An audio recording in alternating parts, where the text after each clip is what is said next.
আমরা বিশ্বাস করি যে রাজনীতি আর আগের মতো থাকবে না। আগে যেমন পেশিশক্তির রাজনীতি ছিল, সেই রাজনীতি আর চলবে না। আমাদের যে কোনো ক্ষেত্রে আমরা বলি, আমাদের যদি গোল থাকে তাহলে স্মার্ট গোল করতে, specific, measurable, achievable, realistic, time bound. তো আমার মনে হয় রাজনীতির মাঠেও আমাদের ওরকম গোল থাকা উচিত যেখানে আমরা অ্যাকচুয়ালি বাস্তবায়নের পরিকল্পনা সহ প্ল্যানগুলো করি। কারণ অনেক ক্ষেত্রে দেখা যাচ্ছে প্ল্যান হচ্ছে কিন্তু বাস্তবায়ন হচ্ছে না, বা বাস্তবায়নের ক্ষেত্রে পরিকল্পনাটা করা হচ্ছে না। আগামীর রাজনীতি কেমন হওয়া উচিত? আমার মনে হয় আগামীর রাজনীতিতে খুব গুরুত্বপূর্ণ ভূমিকা পালন করা উচিত আমাদের তরুণদের।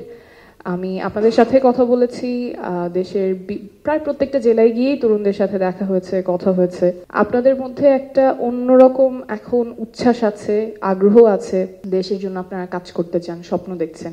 তো আমাদের রাজনীতিবিদ হিসেবে দায়িত্ব হচ্ছে এই তরুণরা যারা দেশের জন্য কাজ করতে চায়, দেশ নিয়ে স্বপ্ন দেখছে, তারা যাতে একটা সুস্থ সুন্দর পরিবেশে রাজনীতিতে সম্পৃক্ত হতে পারে সেই ব্যবস্থাটা করে দেওয়া। এক্ষেত্রেও আমরা নাগরিক পার্টি থেকে প্রস্তাব করেছিলাম যে ভোটিং এজটা কমানো, 16তে নিয়ে আসা, কিছু স্ট্রাকচারাল চেঞ্জ যদি না আসে তাহলে আমরা শুধু বলবোই তরুণরা রাজনীতিতে আসা উচিত, নারীরা রাজনীতিতে আসা উচিত, কিন্তু আমরা যদি স্ট্রাকচারালি চেঞ্জ না করি তাহলে সেটা কথার মধ্যেই থেকে যাবে, আবারও বাস্তবায়ন হবে না।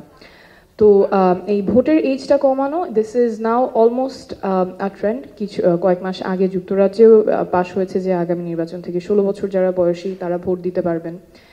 বেশ কয়েকটা দেশে আছে, ইন্দোনেশিয়াতেও 18 নিচে যারা আছেন তারা ভোট দিতে পারেন। আমরা যেহেতু খুব তরুণ একটা দেশ, ভোট দিতে পারার মাধ্যমে আপনারা গণতান্ত্রিক প্রক্রিয়ার সাথে যুক্ত হয়ে যাবেন, এবং অনেকগুলো রিসার্চ আছে যেখানে দেখা যায় যারা কম বয়সে ভোট দেয় পরবর্তী নির্বাচনগুলোতে তাদের ভোট দেওয়ার প্রবণতা বেশি থাকে। অর্থাৎ ডেমোক্রেটিক প্রসেসে ইয়াং পিপলদেরকে ইনক্লুড করার একটা উপায় তাদেরকে গণতান্ত্রিক প্রক্রিয়ার সাথে যুক্ত করে ফেলা। নারীরা যারা অভ্যুত্থানের সামনে থেকে নেতৃত্ব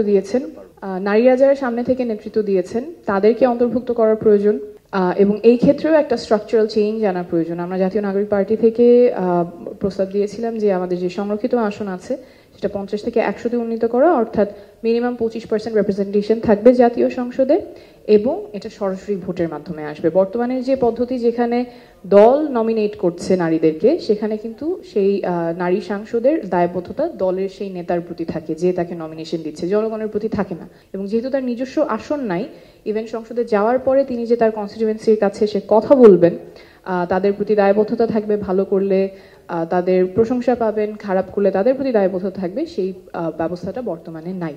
কিন্তু যদি সরাসরি নির্বাচনের মাধ্যমে নারীরা সংসদে যেতে পারেন, তখন তাদের তৃণমূলে যেতে হবে, মানুষের সাথে কথা বলতে হবে, তার ইশতেহার প্রেজেন্ট করতে হবে। তারপরে যখন উনি সংসদে যাবেন, সংসদে যাওয়ার পরে এই মানুষগুলোর সাথে আবার তার যোগাযোগ করতে হবে, যে প্রমিসগুলো তারা করেছিলেন সেটার ভিত্তিতে কাজ করতে হবে। না করতে পারলেও সেখানে দায়বদ্ধতার জায়গা তৈরি হবে। আনফর্চুনেটলি এখানেও পলিটিক্যাল পার্টিগুলো একসাথে আসতে পারেনি, কিন্তু এই পরিবর্তনগুলো করা প্রয়োজন তরুণদের জন্য, নারীদের জন্য। আমার মনে হয় এটা শুধুমাত্র নাগরিক পার্টি না বা কোনো একটা দলের এজেন্ডা না, এটা ক্রস পার্টিসান একটা ইস্যু হওয়া উচিত, যেখানে সকল রাজনৈতিক দলের একসাথে কাজ করে কি করে এই বিশাল জনগোষ্ঠীদেরকে আমরা পলিসি মেকিং এ এবং পলিটিক্যাল প্রসেসে অন্তর্ভুক্ত করতে পারি, সেটার জন্য স্ট্রাকচারাল চেঞ্জেস গুলোতে একমত হওয়া। শেষ যে কথাটা বলবো, আমাদের প্রবাসী ভাই বোনদের জন্য, ওনারাও অভ্যুত্থানে অনেক বড় রোল প্লে করেছিলেন। সেই ক্ষেত্রে অন্তর্বর্তীকালীন সরকারের প্রমিস ছিল যে এই নির্বাচনে তারা ভোট দিতে পারবেন।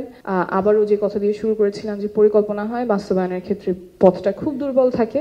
প্রবাসী ভোটিং এর ক্ষেত্রেও আমরা বারবার দেখতে পাচ্ছি যে রূপরেখাটা খুব একটা শক্ত না, রেজিস্টার করতে অনেক সমস্যা হচ্ছে। তো এই ক্ষেত্রেও আমাদের যারা বাস্তবায়ন করবেন, ইলেকশন কমিশন, রাজনীতিবিদ, এই জায়গাগুলিতেও সচেতন থাকা উচিত, এবং devil is in the detail. So ইমপ্লিমেন্টেশনের ক্ষেত্রে খুব শক্ত হওয়া উচিত। আর আমরা বিশ্বাস করি যে রাজনীতি আর আগের মতো থাকবে না। আগে যেমন পেশিশক্তির রাজনীতি ছিল, সেই রাজনীতি আর চলবে না। রাজনীতি বদলে গেছে, এবং রাজনীতি বদলে গেছে আপনাদের জন্যই, যারা নতুন রাজনীতিতে বিশ্বাস করেন, যারা বিশ্বাস করেন যে আমাদের বাংলাদেশের রাজনীতিটা হবে জনমানুষের জন্য, মানুষের অধিকার রক্ষার জন্য। তো আপনাদেরই সোচ্চার থাকতে হবে। আমরা একটা ধাপে আছি যেখানে we are trying to rebuild. So rebuild takes a lot of time and effort, and it will take effort from people like you who will stay persistent and will work for the betterment of the country. Thank you.